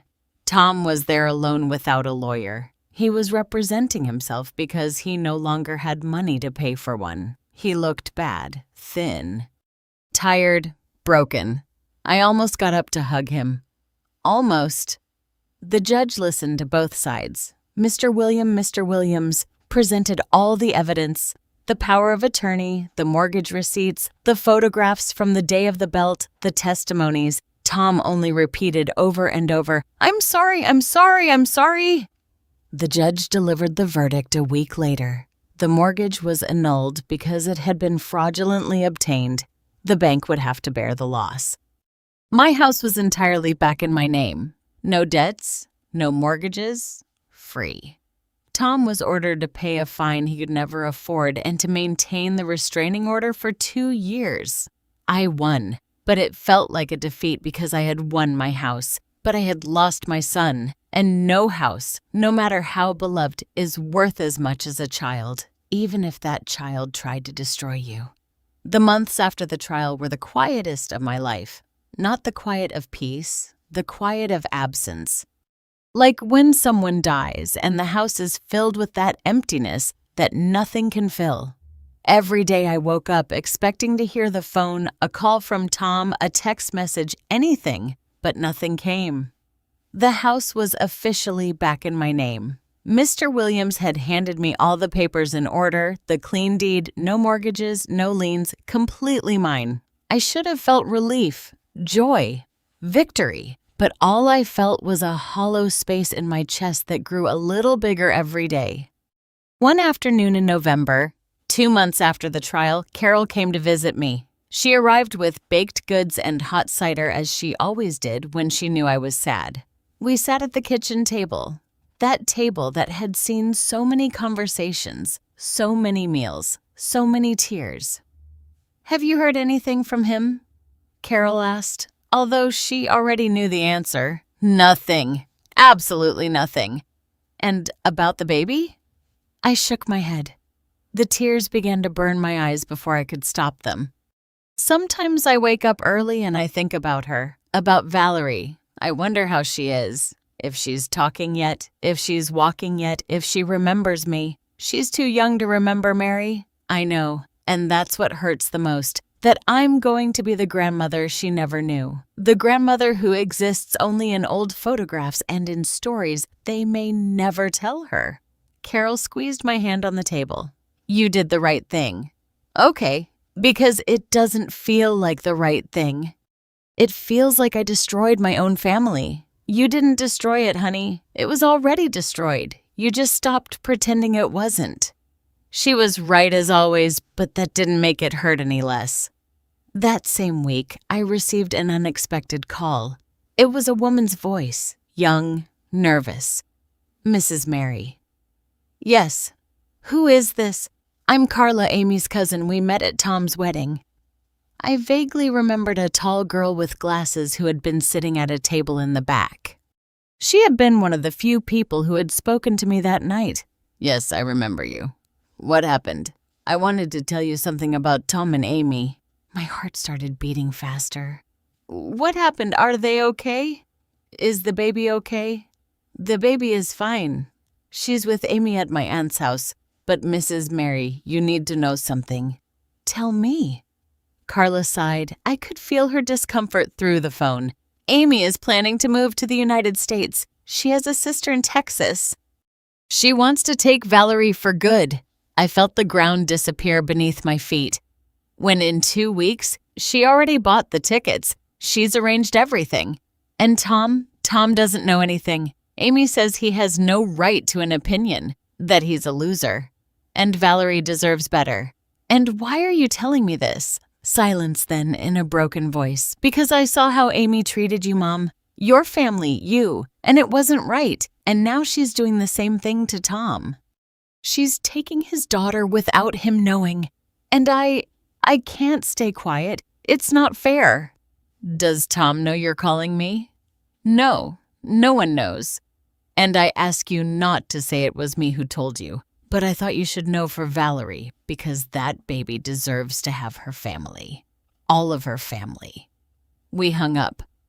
I was left with the phone in my hand, trembling. Amy was going to take my granddaughter to another country, and Tom had no idea. I could stay quiet. I could let things take their course. I could say it wasn't my problem, that Tom deserved it for everything he had done to me. But it wasn't about Tom. It was about Valerie, my granddaughter, an innocent child who was not to blame for any of this. And in that moment, I made the hardest decision of my life. I was going to help my son, not because he deserved it, but because it was the right thing to do. I called Mr. Williams that same afternoon. "Counselor, I need your help again." I told him everything. Carla's call. Amy's plans. The tickets to the United States. "This is serious, Mrs. Mary. If Amy takes the child without the father's consent, she would be committing parental kidnapping. It's a federal crime. What can be done?" Tom would have to request a precautionary measure, a prohibition so Amy cannot take the child out of the country. But for that, he needs to appear before a judge and he needs a lawyer. Could you help him? The counselor fell silent. "Mrs. Mary, after everything that young man did to you, are you sure you want to help him?" "I'm not doing it for him, counselor. I'm doing it for my granddaughter. And because if I don't do anything and Amy takes her away, I'll never forgive myself." "I understand, but there's something you need to know." "What?" "If I represent Tom in this case, you would have to pay my fees because he doesn't have any money. Are you willing to do that?" I thought about the savings I had left, about the pension that barely covered my expenses, about everything Tom had already taken from me. And I thought about Valerie, her dark eyes, her baby smile, the possibility of never seeing her again. "Yes, counselor," I said, "I am willing." The next step was the hardest. I had to talk to Tom. I hadn't seen him since the day of the trial. We hadn't spoken since the letter he sent me months ago. The restraining order was still in effect. He couldn't come near me, but I could go find him. I got his address through Mr. Williams. He was living in a small apartment in a neighborhood on the other side of Los Angeles, a place I had never visited. I went on a Saturday afternoon. Carol insisted on accompanying me. "You're not going alone, Mary, not after everything that happened." I didn't argue. The building was old with peeling paint and stairs that smelled musty. We climbed to the third floor. We knocked on the door of apartment 308. No one answered. We knocked again. Finally, we heard footsteps. The door opened. And there was Tom. But he wasn't the Tom with the belt. He wasn't the Tom from the trial. He was another version of himself. Thinner, grayer, older. He was wearing an old t-shirt and pajama pants. He hadn't shaved in days. His eyes were sunken, red. When he saw me, he froze. "Mom." "Hi, son." We stared at each other for what seemed like an eternity. Two strangers who were once family. "What are you doing here?" he finally asked. "We need to talk. May I come in?" He looked at Carol, then at me. He hesitated. "Yes, of course. Come in." The apartment was tiny, a living room that was also the dining room, a narrow kitchenette, a door that led to what I assumed was the bedroom. There was no furniture, just a mattress on the floor, a plastic table, 2 folding chairs. "Sorry for the mess," Tom said quickly, picking up some empty beer cans. "I wasn't expecting visitors." We sat in the folding chairs. Tom remained standing, leaning against the wall with his arms crossed. "How did you find me?" he asked. "It doesn't matter how. What matters is why I'm here." "Why?" "Because I need to tell you something about Amy and about Valerie. I saw his body tense up. What's wrong with them? Are they okay?" "They're fine, but they won't be for long if you don't do something." I told him everything. Carla's call, the plans to go to the United States, the purchased tickets, the departure date. With every word I said, I saw Tom crumble. He slid down the wall until he was sitting on the floor. He covered his face with his hands. "She can't do that," he whispered. She can't take my daughter away from me. She can and she will unless you act now. How? I don't have money. I don't have a lawyer. I don't have anything. I have a lawyer and he's willing to help you." Tom lifted his head. He looked at me with those eyes that were once a child's. "Why? Why would you help me after everything I did to you?" I took a deep breath.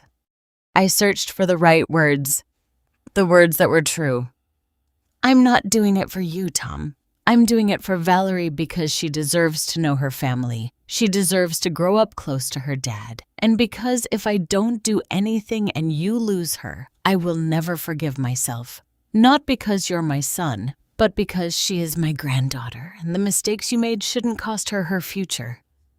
Tom started to cry soundlessly, just tears rolling down his face and falling onto the dirty floor of the apartment.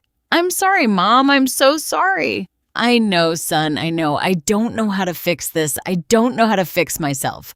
One step at a time. First we'll fight for Valerie, then we'll see what comes next." Carol, who had remained silent the entire time, spoke for the first time. "Young man, your mother is doing something very few people would do. She is putting you above her own pain. Don't let her down again. Do you hear me? Don't let her down." Tom nodded. He wiped his face with the back of his hand. "I won't. I promise, Mom. This time, I won't." I didn't answer because Tom's promises no longer meant anything to me. Only actions, only what he did from now on. Mr. Williams filed the request for the precautionary measure the next day, Monday morning, with documents, evidence, and testimonies. On Tuesday, a family judge granted a temporary order prohibiting Amy from taking the minor out of the country until the custody situation was resolved. On Wednesday, when Amy tried to board the flight to Texas with Valerie in her arms, immigration agents stopped her at the airport. Carla called me that same afternoon. "You did it, Mrs. Mary." Amy is furious. She says, "You and Tom ruined her life." But Valerie didn't leave. She's staying here. I hung up the phone and cried, not out of sadness, but out of relief. My granddaughter wasn't going to grow up in another country. She wasn't going to be lost forever. There was still a possibility. 3 days later, Tom came to visit me. He knocked on the door. He didn't walk in without permission like before. He waited for me to open it. "Hello, Mom. Hello, son. Can I come in?" I hesitated. Part of me was still afraid. I still remembered the belt. I still felt the betrayal. But another part of me saw the man in front of me. Not the one who had threatened me, but the one who had just lost everything and was trying to rebuild himself. "Come in." We went into the living room. We sat in the same places where we had talked so many times when he was a child, when I believed that nothing bad could happen. "Thank you, Mom, for what you did. I already told you I didn't do it for you. I know, but still, thank you. Because you could have stayed quiet. You could have let Amy take her and no one would have blamed you." "I would have blamed myself. That makes you a better person than me." I didn't deny it because it was true. "What happens now?" I asked. "We're going to fight for custody. Mr. Williams says I have a good chance. Amy has a history of irresponsible spending. She tried to run away with the child, and I'm trying to get my act together." "How?" "I got a job at a warehouse. It's not much, but it's honest. I'm going to therapy, one that the state offers for free.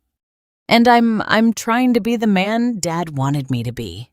His words hit me deep, because for the first time in years, they sounded sincere, not manipulative, not desperate. Sincere. "I'm glad, son. I know I can't ask you to forgive me. I know what I did is unforgivable.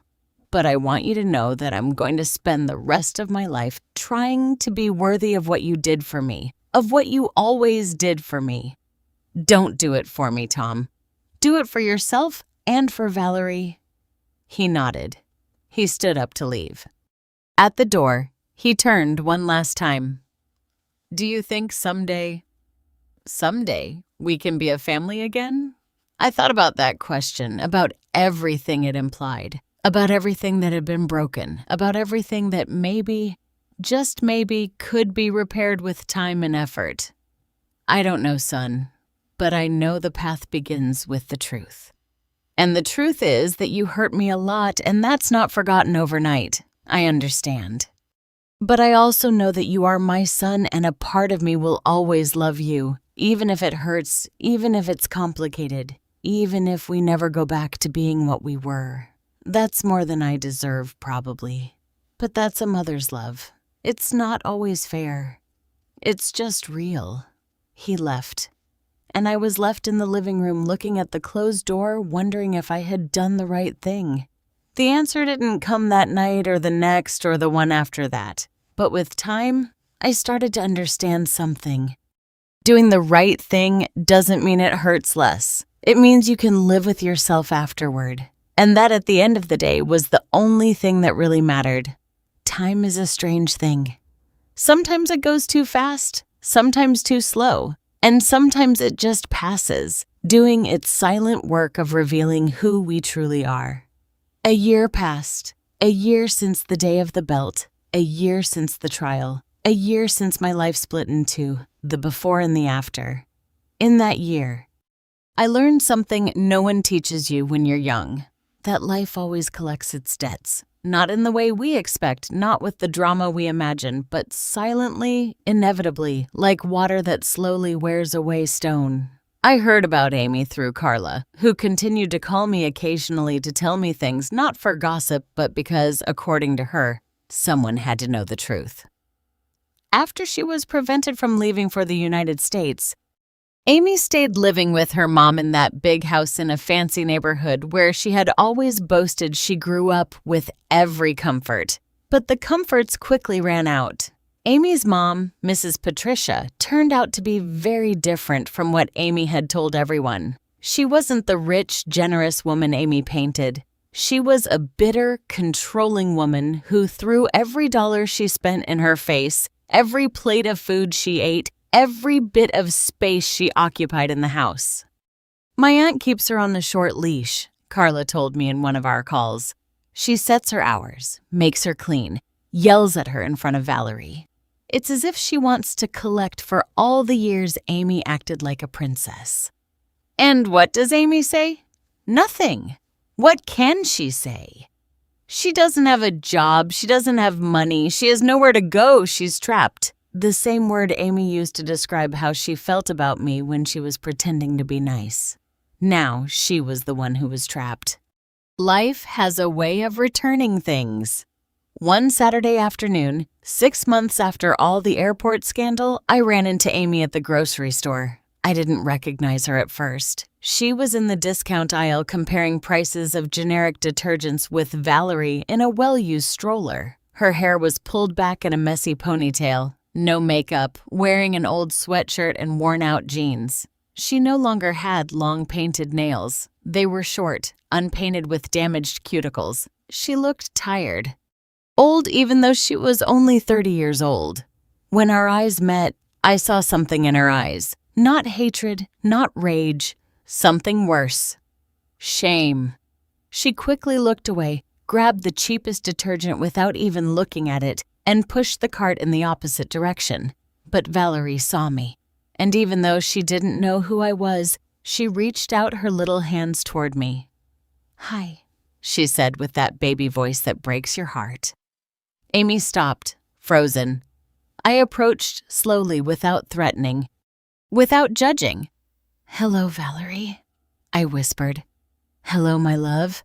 The baby smiled. She had 2 new teeth, Robert's eyes, Tom's hair. "She's very beautiful," I told Amy. She didn't respond, she just looked at the floor. "How are you, Amy?" For a moment, I thought she wouldn't answer, that she would just leave without saying anything. But then she spoke in a voice so low I could barely hear her. "Bad, Mrs. Mary, I'm bad." I didn't know what to say. Part of me wanted to feel satisfied. Wanted to tell her, this is what happens when you hurt people. This is what happens when you only think about yourself. But when I looked into her eyes, I only saw a broken woman. a woman who had staked everything on greed and had lost. "I'm sorry," I finally said. She looked up surprised. "You're sorry after everything I did to you? You're sorry?" "I'm sorry you're suffering because no one deserves to suffer, not even you." Tears started to roll down her face without sobs, without drama. Just silent tears from someone who finally understands that their decisions amidst have consequences. I didn't appreciate what I had. Tom, the house, a family that accepted me. I wanted everything and now I have nothing. You have Valerie, not even that.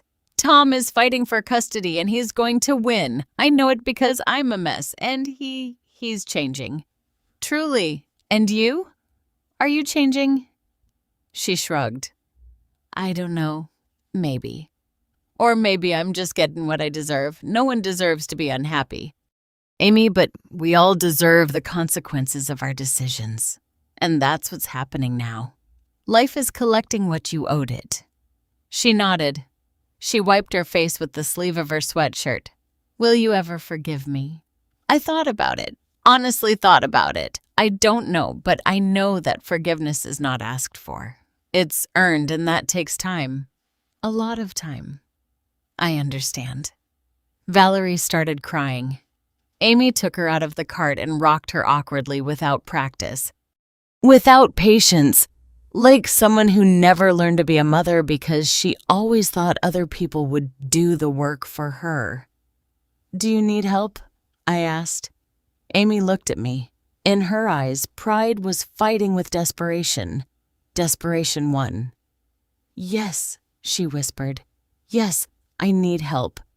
Then learn to ask for it without manipulating, without threatening, without using the baby as a bargaining chip. Learn to be honest because that is the only way out of where you are. How? Start over like everyone else. I walked away, leaving her there with her discount cart and her crying daughter and the whole life she had built on lies crumbling around her. I didn't feel joy, but I didn't feel guilt either. I felt something deeper, truer. I felt peace because I understood something in that moment. I didn't need her to suffer to feel good, but I also wasn't going to carry her suffering as if it were mine. Everyone had to live with the consequences of their own decisions. And that is the purest form of justice that exists. As for Tom, his story was different, slower, more complicated. He kept his word. He stayed working at the warehouse. It wasn't a glamorous job. He loaded boxes, counted inventory, cleaned floors, but it was honest, and the money he earned he used to pay off his debts. Little by little, dollar by dollar, he visited me once a month, never unannounced, always asking permission, knocking on the door, waiting. At first, our conversations were short, awkward, full of silences that weighed more than words. But with time, they became easier. Not like before, never like before, but more honest, more real. How's therapy going? I would ask him. Good. Hard, but good. I'm learning things about myself I don't like, but I need to see. Like what? Like how I always blamed others for my problems. Amy, my situation, you. But the truth is, amateurs, I made the decisions. I took out the mortgage. I threatened with the belt. I destroyed our relationship. And I have to live with that. Those words coming from him meant more than any apology. I'm glad you see that, son. Do you think you can ever forgive me? I have forgiven you, Tom. But that doesn't mean I forget or that things go back to how they were. Forgiveness is so I can sleep in peace. It's not to turn back time. I understand. The custody trial took place 8 months after the airport incident. I went to the hearing not because Tom asked me to, but because I wanted to see with my own eyes what was going to happen to my granddaughter. The judge was a woman about 50 years old with glasses and a serious expression that gave nothing away. She listened to both sides. Tom, who presented evidence of his stable job, his therapy, his clean and tidy apartment that he had prepared to receive Valerie, and Amy, who arrived without a lawyer, crying, asking for another chance, promising she would change, that she would be a better mother, that she just needed time. The judge delivered the verdict a week later, joint custody, but with primary residence at Tom's house. Amy would have supervised visits until she demonstrated financial and emotional stability. Tom left the courthouse crying from relief, from gratitude, from fear of all the responsibility that had just fallen on his shoulders. "You'll do great, son," I told him. "You'll make mistakes. All parents do. But you'll do it with love, and that's what matters. Thank you, Mom. For everything. Don't thank me yet. Show me with your actions." He nodded and he kept his word.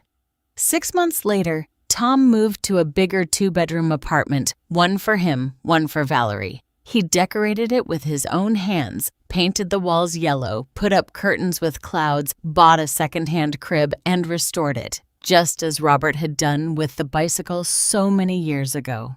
He invited me to see the apartment before Valerie moved in. It was humble, simple, but it was full of something I hadn't seen in a long time. Love. "What do you think, Mom?" "I think your father would be proud." Those words broke him. He collapsed onto the second-hand sofa he had bought and cried like he hadn't cried since he was a child. "I miss him so much, Mom. Every day. And every day I wish I could tell him I'm sorry, that he was right, that I should have listened to him." I sat down next to him. I put my hand on his. "He knows, my son. Wherever he is, he knows." "You think so?" "I'm sure of it." As for Amy, life continued to collect its debts. Her mother finally got tired of supporting her and gave her an ultimatum. Get a job or move out. Amy got a job at a coffee shop, doing what she had always despised, serving others. At first, she hated it. Carla told me she complained all the time, cried on her breaks, felt that life was unfair to her. But little by little, something changed.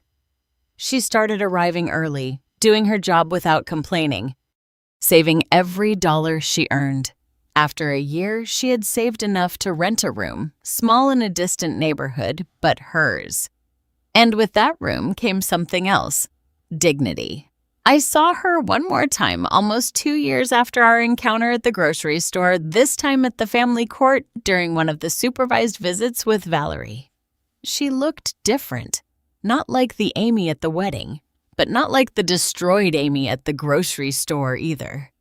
She looked like someone who had finally understood all that life owes you nothing, that everything you have to earn, and that honest work, even if it hurts, ultimately gives you something no shortcut can. Self-respect.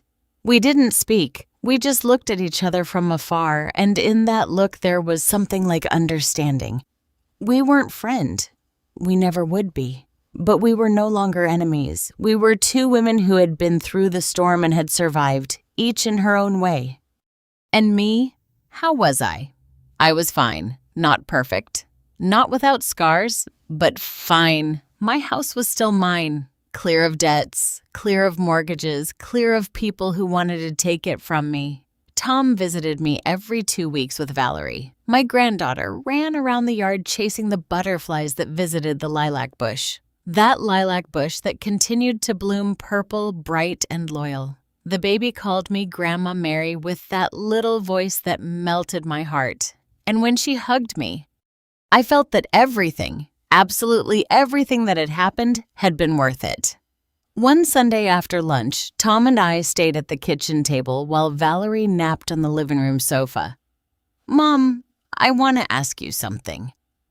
"Tell me, son. Did you ever call me crazy when all of that was happening?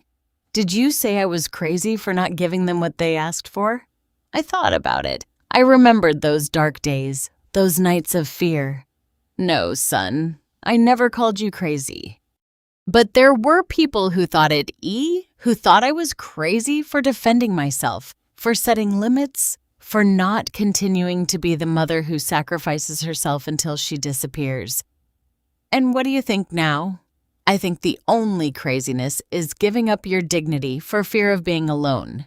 Because in the end, if you give up who you are, you're alone anyway. Alone from yourself, and that is the worst loneliness of all. Tom nodded.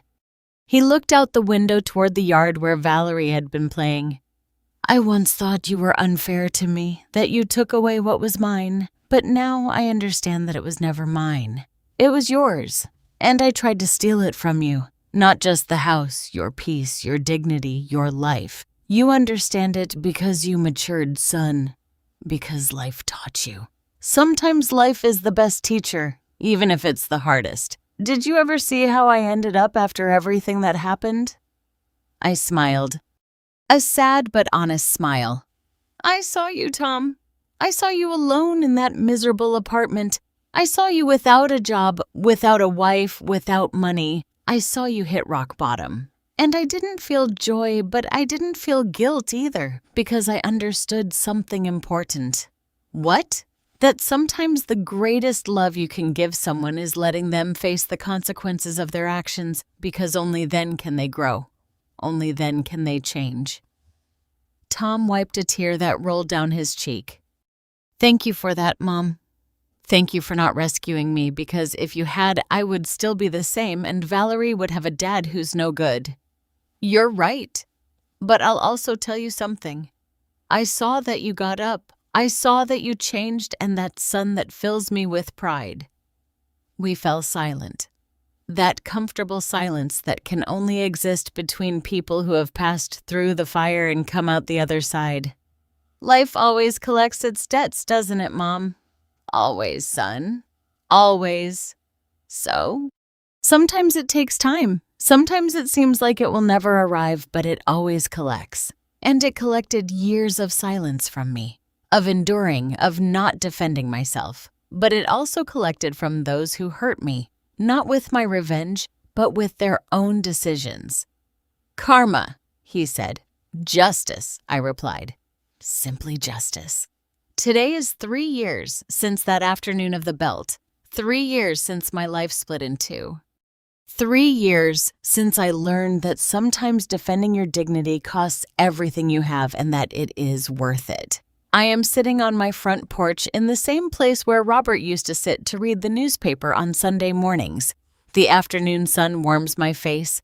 The lilac bush is still blooming in the yard. Purple, bright, loyal. Valerie runs barefoot through the garden. She's 4 years old now, her long hair tied up in 2 pigtails, Robert's eyes. Tom's laugh when he was a child. Grandma Mary, look, a butterfly. How beautiful, my love. What color is it? Yellow like the sun. I smile. That smile that only grandmothers know. The one that hurts and heals at the same time. The one that carries all the weight of the world and all the lightness of hope. Tom is in the kitchen making iced tea. I can hear him moving things around, humming a song, how he has made this house his own again, but in a different way, respectful, humble. He has been coming every Sunday for 2 years with Valerie to eat, to talk, sometimes just to be in silence together. He is not the son I had. That son died the day of the belt, but he is the man that son could have been if life hadn't led him astray. And that man is learning to be better every day. He comes out to the porch with 2 glasses of iced tea, gives me one, and sits in the chair next to mine. Thank you, my son. You're welcome, Mom. We drink in silence. Watching Valerie chase butterflies, watching the afternoon fall slowly over the yard, watching life continue its inevitable course. Mom, can I ask you something? Of course, son. Do you ever regret it? All of it. Confronting me, revoking the power, everything. I think about it. Honestly, think about it, because that question deserves a true answer. I regret many things, Tom. I regret not setting limits sooner, giving you everything without teaching you the value of earning it. Rescuing you every time you fell, instead of letting you learn. But I don't regret defending myself, because defending myself was the only thing that saved me. And eventually it saved you, too. How me? Because if I had given you the house, if I had signed that second power of attorney, If I had continued to be your lifesaver every time you sank, you would never have learned to swim. You would never have hit rock bottom. You would never have had to look in the mirror and ask yourself who you really were, and you would never have changed. Tom nods. He drinks his iced tea. He looks at his daughter. You were right about everything. And I was blinded by ambition, by Amy's lies, by my own immaturity. We all get blinded sometimes, son. The important thing is to open your eyes before it's too late. It was almost too late, but it wasn't, and that's what counts. Valerie runs toward us with her hands full of flowers she picked from the garden. For you, Grandma. They're pretty like you. I take the flowers. Small, bruised by her little hands, but beautiful anyway. Thank you, my darling. They're the prettiest flowers I've ever received in my life. Prettier than your dad's. I look at Tom. He smiles. As pretty as your dad's when he was a little boy. And he used to bring me flowers from the neighbor's garden without permission. Valerie laughs. That crystal clear laugh only children have, and runs back to the garden. Did you tell her that story? Tom asks. Of course. Kids need to know that their parents were kids too. They made mistakes too. They learned org yarn too. Are you ever going to tell her what happened between us? I think about it when she's older, when she can understand, when she needs to know that families aren't perfect, that people make mistakes, but that they can also change. And that true love isn't the kind that never breaks. It's the kind that breaks and still finds a way to keep existing. Different, but real. Tom wipes a tear. I love you, Mom. And I'm so sorry I hurt you. I know, son. I know that night after Tom and Valerie leave, I stay alone in the house like every night as I have been for 3 years. But I no longer feel lonely because I understood something fundamental. Being alone and feeling lonely are completely different things. I am alone because I chose to set limits, because I chose my dignity over the comfort of pretending everything was fine, because I chose to face the storm instead of hiding from it. But I don't feel lonely because I have my house, my peace, my integrity, my granddaughter who visits me, my son who is learning, my life that is finally mine, and that at the end of the day is all a person needs. I receive an unexpected call on a Tuesday afternoon. It's Amy. We haven't spoken directly in almost 2 years. I've only seen her from afar during Valerie's exchanges at the courthouse. Mrs. Mary, can I talk to you? Of course, Amy. Tell me. Silence, nervous breathing. I wanted to thank you. Thank me for what? For not letting me get away with it? For defending your house? For setting a limit for me when no one else would? Because if you hadn't, I would still be the same horrible person I was.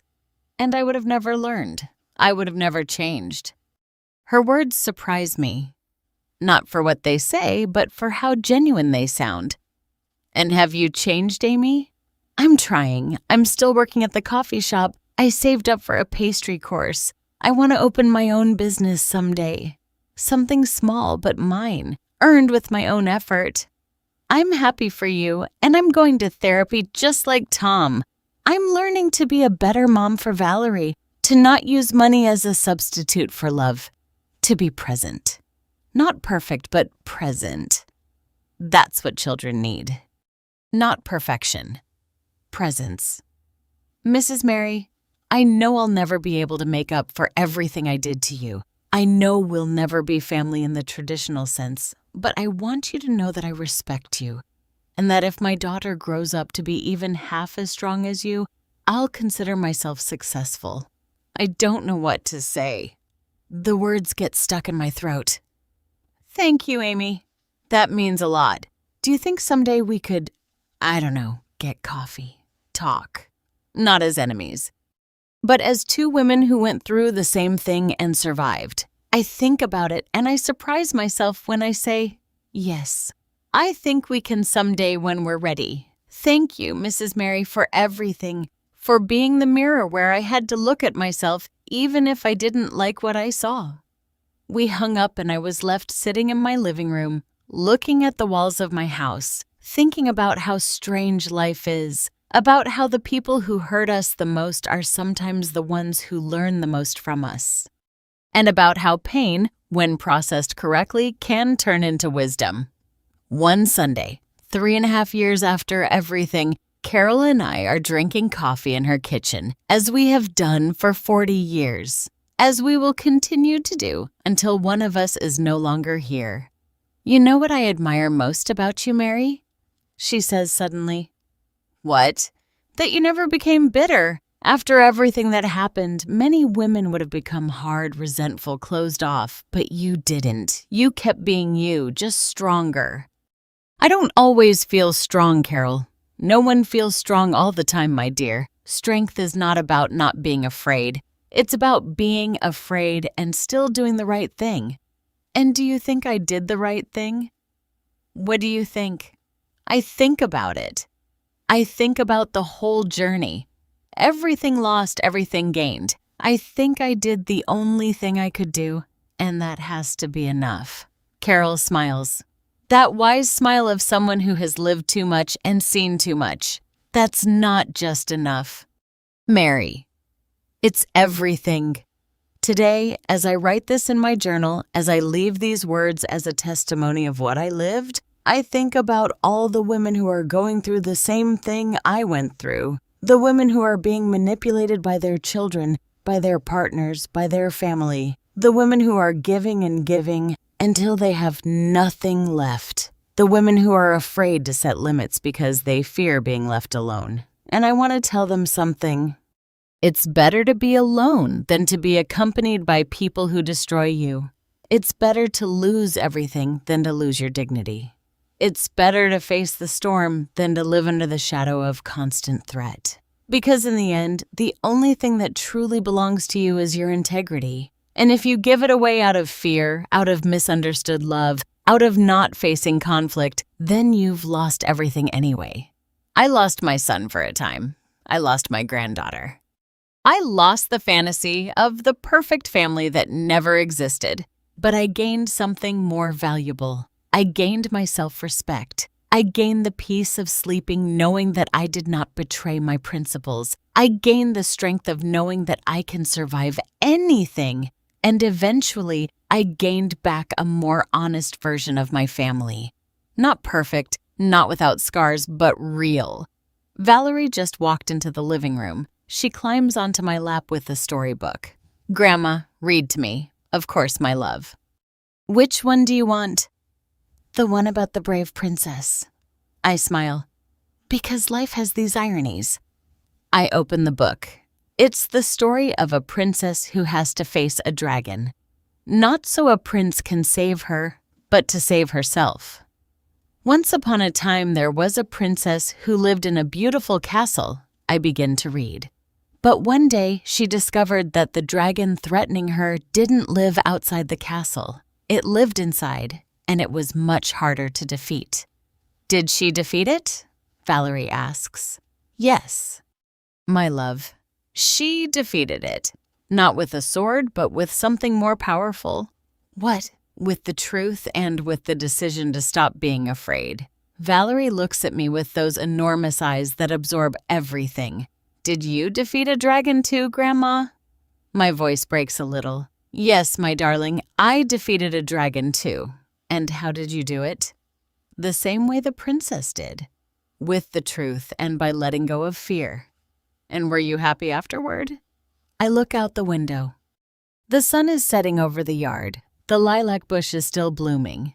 Tom is in the kitchen preparing dinner. The house smells of chili and cornbread. I breathe. "Yes, my love." I was happy. Not always, not perfectly, but I was happy because I was finally free. Valerie smiles and snuggles against my chest. "I want to be brave like you too, Grandma." "You already are, my darling. You already are. If my story helps just one woman open her eyes, it will have been worth it. If my pain serves for someone else to set limits before it's too late, it will have made sense.